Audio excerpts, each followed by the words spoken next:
tonight, officials across the region are preparing for this storm. It will be the first potential big system since the devastating impact of Ida over the summer. Let's get right to Jersey City, where CBS 2's Alice Gaynor has been checking out storm preps today. Alice?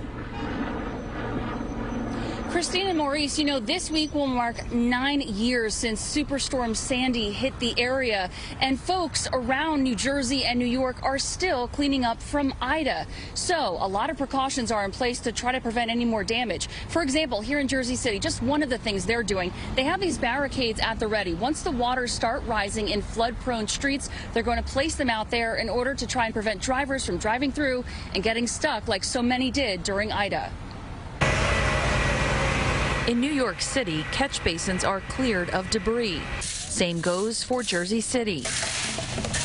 The leaves are always a problem, you know, and if they block the catch basin, that causes local flooding, roadway flooding. Greg Kearse, Jersey City's Director of Emergency Management Homeland Security, says lessons were learned after Ida. We have locations where we put pumps to help force the water out. Jersey City saw more than $30 million in damage. Places that never had water before flooded. Sewer lines collapsed, and as of last week, nearly 3,000 people here were still looking for assistance from FEMA.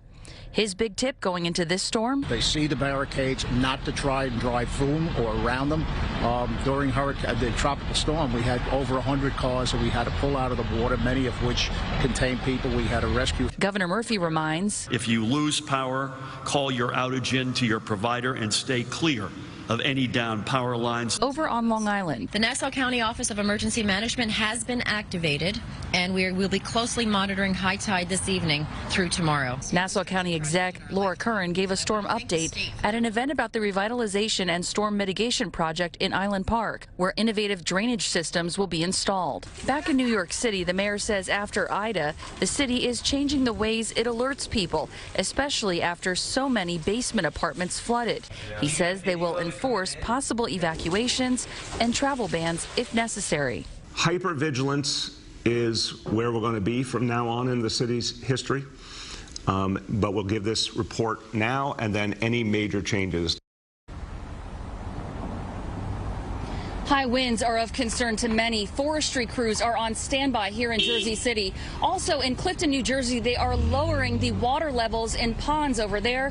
But the big tip all of the officials seem to keep repeating, especially after Ida, do not drive or walk through any floodwaters. Live in Jersey City, Alice Gaynor, CBS 2 News. All right, Alice, thank you. And do stay with CBS 2 and CBSN New York for the latest updates on this storm. Lonnie will be back in just a few minutes, and also we'll be on early tomorrow, beginning at 4 a.m. on CBS 2 News this morning. You can also track radar and any possible storm watches and warnings at cbsnewyork.com.